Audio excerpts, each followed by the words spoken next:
¿Qué tal, queridos hermanos, queridos amigos? Que Dios los bendiga mucho. Le damos gracias al Señor porque una vez más nos permite por este medio escudriñar la palabra de Dios y saber más sobre las maravillosas cosas de nuestro Señor Jesucristo, ¿no? Es hermoso poder tener al Señor en nuestras vidas porque, como muchas veces me hace decir el Señor, el Evangelio no es religión para entretener a la gente, el Evangelio no es una filosofía, sino que el Evangelio es relación personal con Cristo, ¿sí? Es una relación personal con un Dios vivo, con un Cristo de poder, con un Dios de amor, de misericordia, que tiene tanto el poder como la voluntad de bendecir y de transformar cada una de nuestras vidas, de todos aquellos que disponemos nuestro corazón para acercarnos ante su trono de gracia, ¿no? Y en esta oportunidad quería compartir un pasaje de las Escrituras que se encuentra en la carta a los Hebreos, capítulo 4, desde los versículos 12 al 16 inclusive, que justamente nos hablan un poco del carácter de Dios y de la revelación que el Señor ha hecho de sí mismo a nosotros, los seres humanos, que si no fuese por esa revelación personal que parte de Dios mismo, jamás podríamos conocerle, ni mucho menos tener una amistad directa y verdadera con Él, ¿no? Para los que siguen la lectura, vuelvo a repetir el pasaje, es Hebreos capítulo 4, versículo 12 al 16. Voy a estar leyendo allí, a ver qué nos dice la palabra del Señor en esta oportunidad, ¿no? Dice que la palabra de Dios es viva y eficaz, y más cortante que toda espada de dos filos, y penetra hasta partir el alma y el espíritu, las coyunturas y los tuétanos, y discierne los pensamientos y las intenciones del corazón. Y no hay cosa creada que no sea manifiesta en su presencia.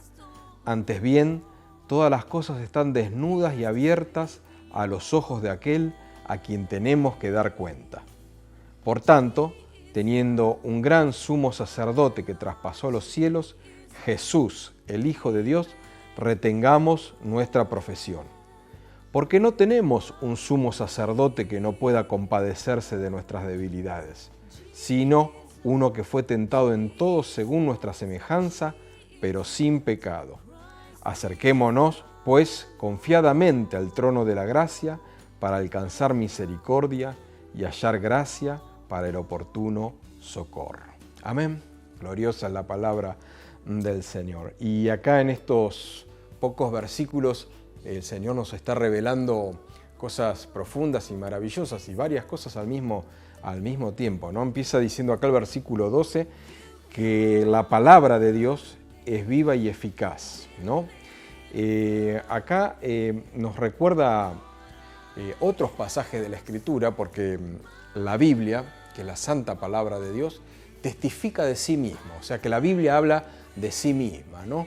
Y en otras partes de la palabra dice que también es una espada, ¿no? Dice en Apocalipsis 1:16 y también en el capítulo 19 de Apocalipsis, que es una espada de dos filos, aguda, ¿no? Y cortante, que sale de la boca del mismo Señor, ¿no? En la carta a los Efesios, el mismo apóstol Pablo, también inspirado por el Espíritu Santo, nos dice que la palabra, ¿no? La Escritura, es la espada del Espíritu, ¿no? Entonces dice que esta palabra de Dios es viva y eficaz. Nos recuerda cuando Jesús en San Juan dice que sus palabras, las palabras que él había hablado, son espíritu y son vida. O sea que no es solamente tinta sobre un papel, no son declaraciones dogmáticas, religiosas, sino que la palabra que el Señor ha pronunciado y ha revelado es poderosa espiritualmente, ¿sí?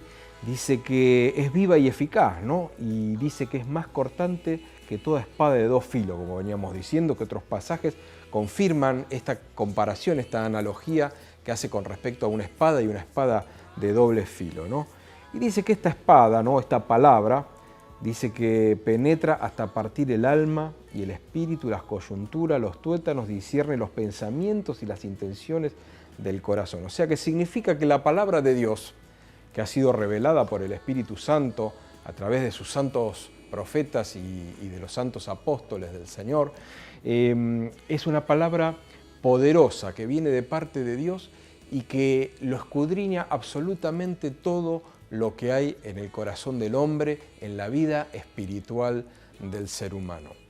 Recuerdo hace varios años atrás, había una mujer psicóloga de profesión, que ella decía desde su perspectiva psicológica que estudiando la Biblia se había dado cuenta que no hay ninguna experiencia humana que no esté registrada en alguna página de la Biblia, ¿sí?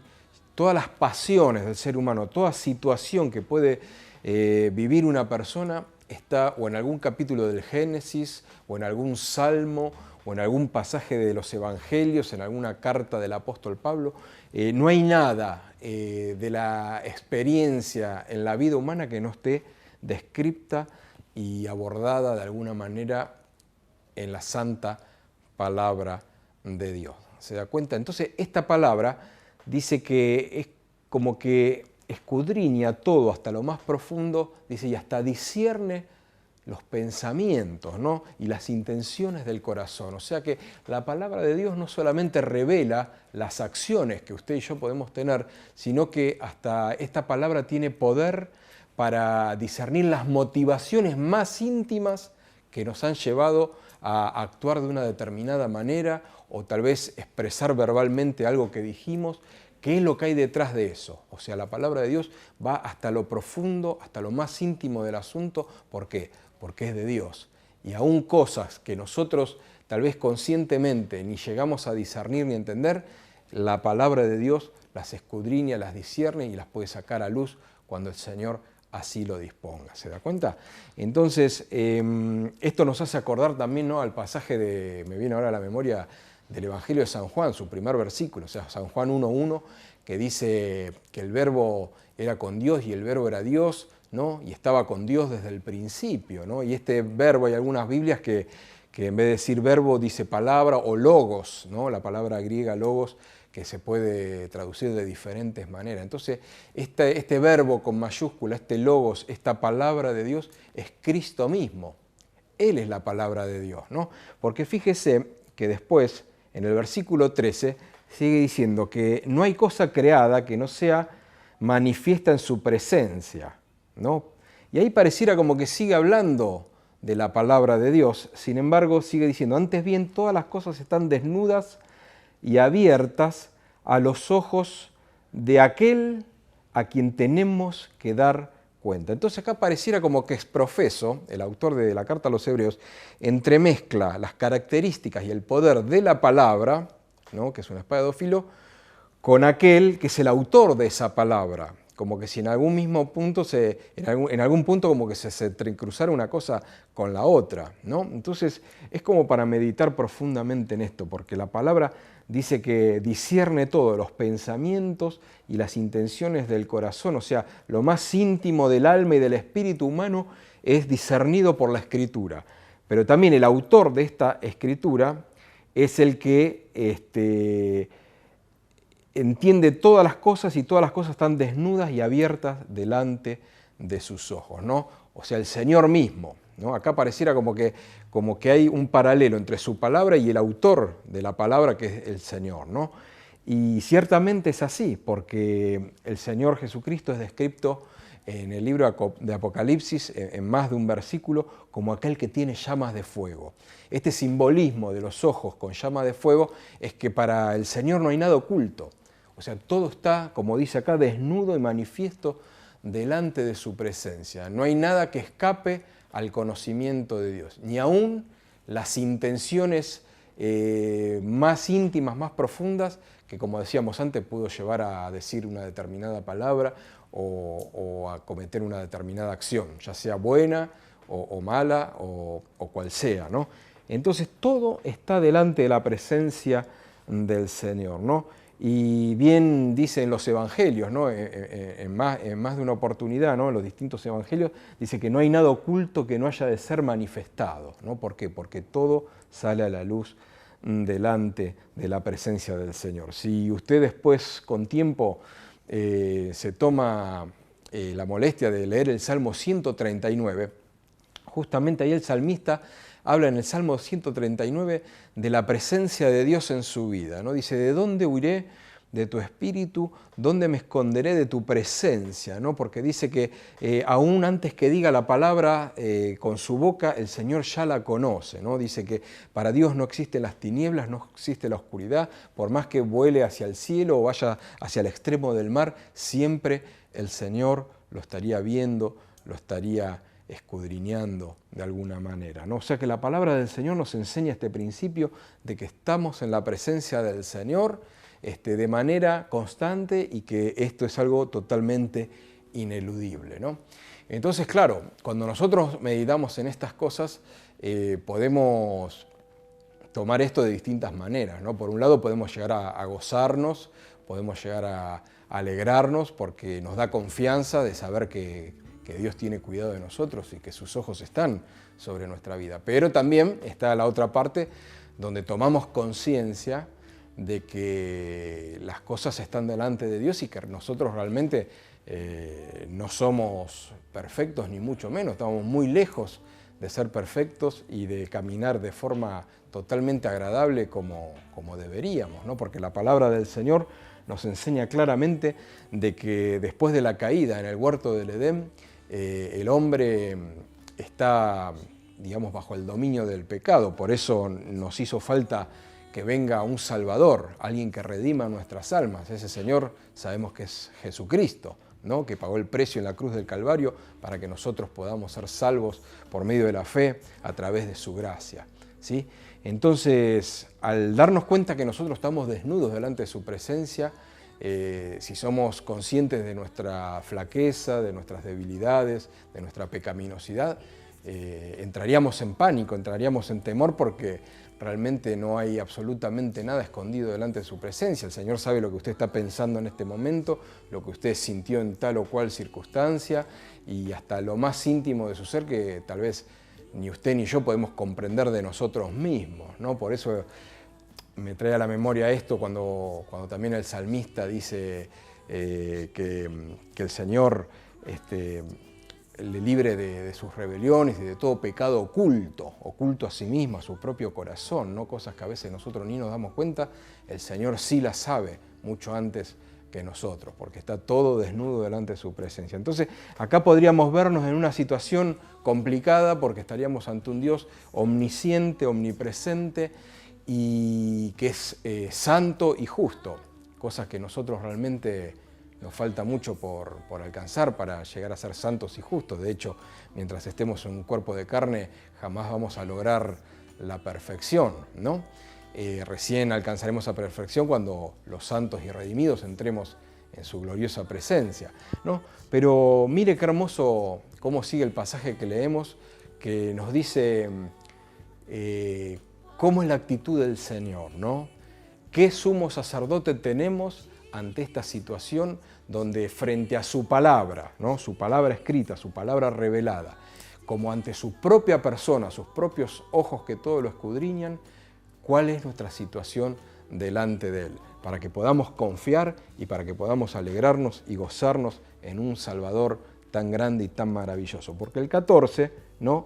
Sigue diciendo, ¿no? Después de declarar en el 2 y el 13 todo esto que venimos explicando, que Dios lo conoce todo, lo ve todo y no hay nada oculto, sigue diciendo en el versículo 14, dice, por tanto, teniendo un gran sumo sacerdote que traspasó los cielos, Jesús, el Hijo de Dios, retengamos nuestra profesión. Bueno, esto de que traspasó los cielos significa que Jesús venció la muerte. La muerte no pudo retenerlo porque Él verdaderamente era santo y perfecto y venció a la muerte, ¿sí? Al morir en la cruz del Calvario, Él pagó el precio por nuestros pecados, pero al tercer día resucitó.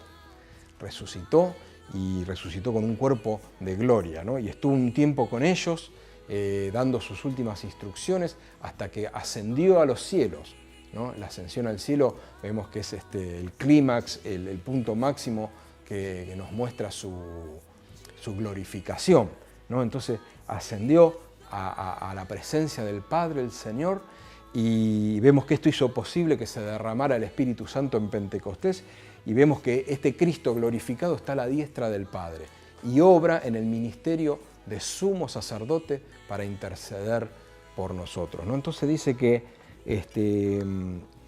traspasó los cielos, o sea, venció, ¿no? La muerte, está en la presencia de Dios. Dice que retengamos nuestra profesión. Esto significa nuestra profesión de fe.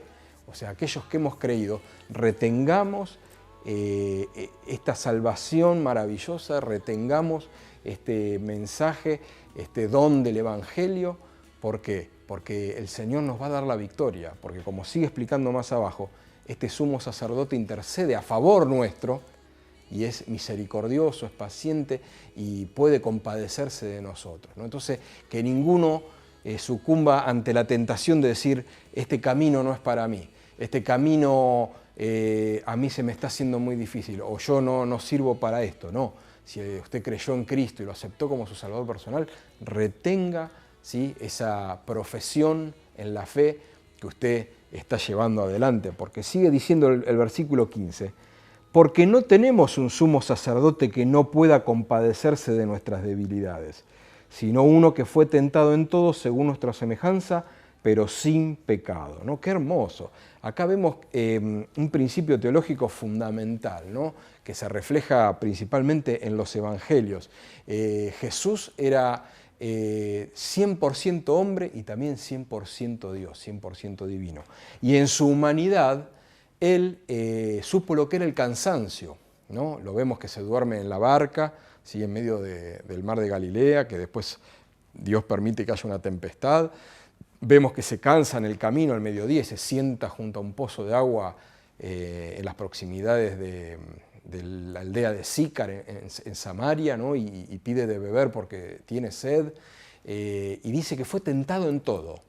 Jesús en su humanidad fue tentado absolutamente en todo, ¿no? A veces tenemos un concepto de lo que es la divinidad de Cristo, y está bien, porque Él era Dios, era el Emmanuel, Dios entre nosotros.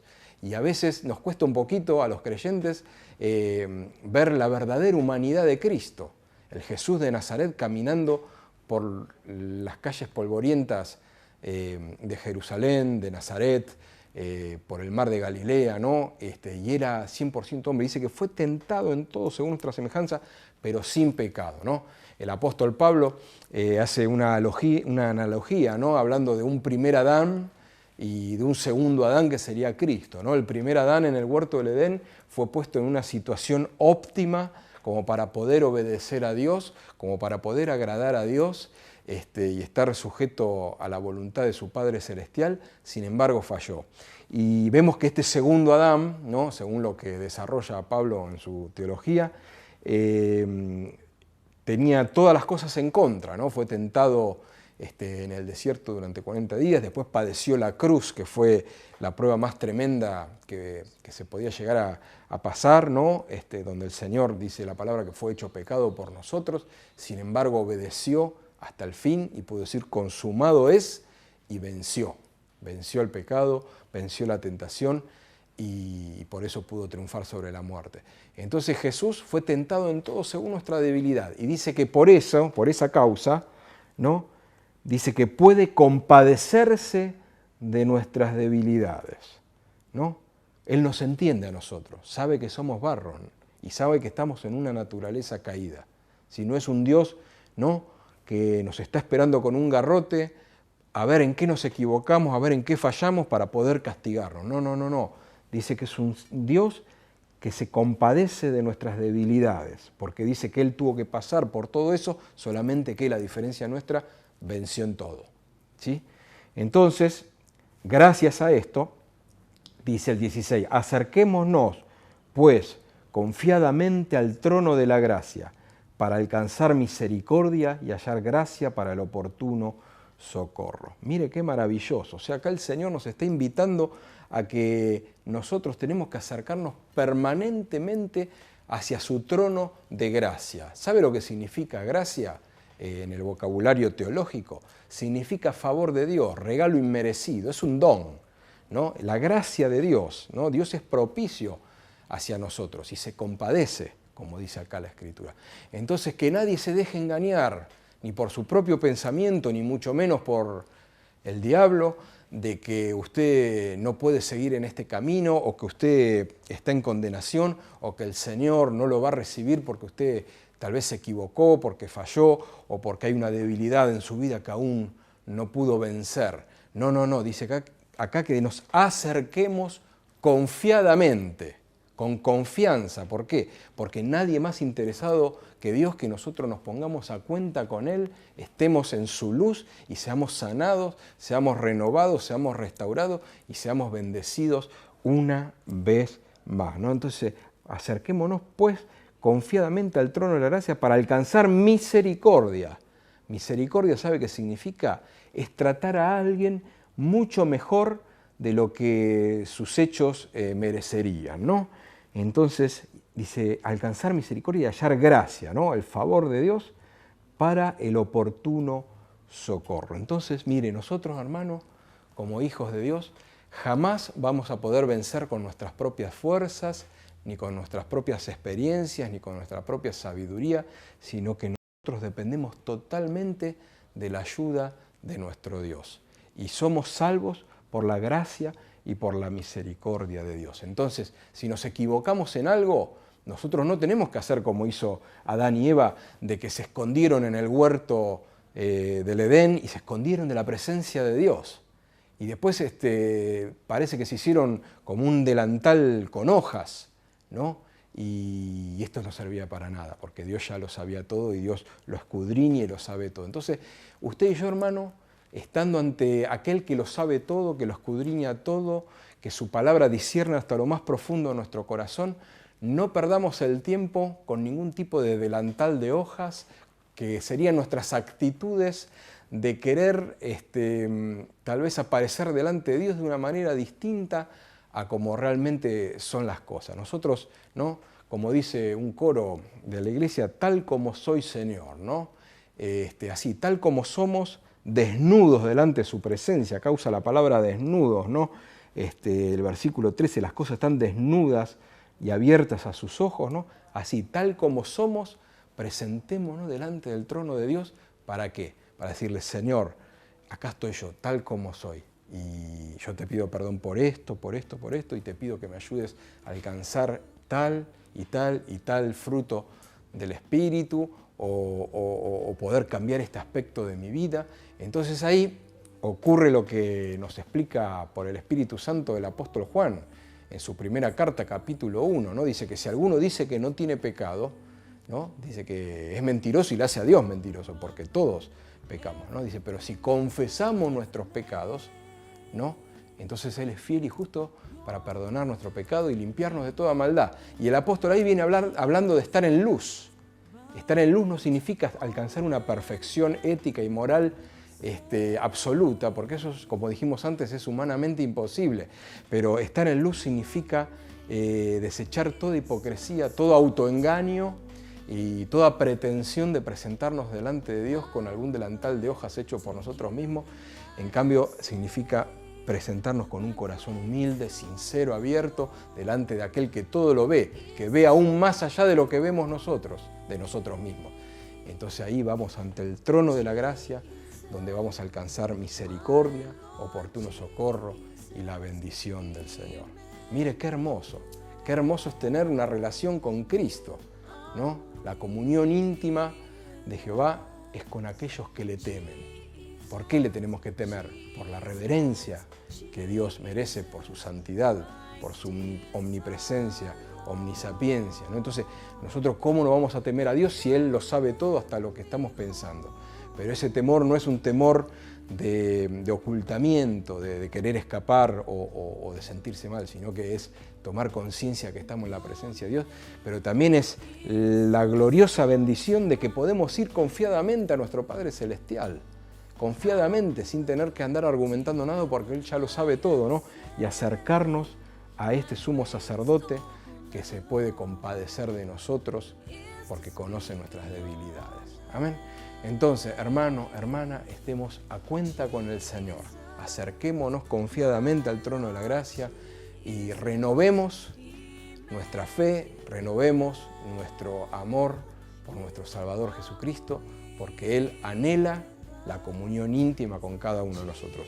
Y si hubiera alguno que está escuchando este mensaje, que todavía no está caminando con Cristo, no importa los pecados que haya en su vida, no importa cuántas cosas haya hecho mal hasta ahora, Cristo lo está llamando. Solamente en Cristo hay salvación y vida eterna. Jesús dijo, yo soy el camino, la verdad y la vida. Jesús dijo, nadie viene al Padre si no es por mí. Entonces Jesús, como pastor amoroso, como Padre espiritual, está esperando también que usted venga con esa sinceridad de corazón, aquel que todo ya lo sabe y que todo lo conoce, que usted entregue su vida, que confiese sus pecados pidiéndole perdón y que busque ser alcanzado por su gracia y su misericordia. Acepte a Cristo por la fe en su corazón y el Señor va a hacer de usted una nueva criatura y le va a dar nueva vida en Él. ¿Se da cuenta? Este es un Cristo de amor, de misericordia, de perdón, de sanidad, de milagros, y su poder no ha cambiado, su palabra poder no ha perdido, ¿no? Como dice un himno, y esta palabra sigue siendo viva y eficaz. Que podamos darle lugar a la palabra y a la misma presencia de Dios en nuestra vida para alcanzar plena bendición en comunión con Él. Yo quisiera terminar esta reflexión con una oración para que el Señor nos esté bendiciendo y abriendo el entendimiento espiritual en estas cosas gloriosas que Dios quiere para nosotros. ¿Saben? Señor, te damos gracias porque tú eres real en nuestras vidas. Te damos gracias porque tú todo lo ves y todo lo sabes, hasta lo más íntimo y profundo que hay en cada uno de nosotros. Pero te damos muchas más gracias, Señor, porque tú eres un sumo sacerdote que venció el pecado, que venció la muerte y que ahora eres sumo sacerdote ministrando en la presencia misma del Padre para interceder por nosotros. Señor, nos acercamos a ti confiadamente para alcanzar tu misericordia, tu gracia y tu socorro, Padre. Toca aquellas vidas, Señor, que en este momento tal vez están alejados de ti o que tienen dudas de tu amor, de tu gracia y de tu misericordia. Y de aquellos que aún no te conocen o que no están caminando en este camino glorioso, que puedan empezar a hacerlo desde hoy mismo, aceptándote a ti como único y suficiente Salvador personal. Te damos gloria y alabanza, Señor. Aceptamos tu gracia y tu misericordia sobre nuestras vidas y nos encomendamos en tus manos, en el nombre de Jesús y para tu santísima gloria. Amén y amén. Que Dios lo bendiga en cada aspecto de su vida.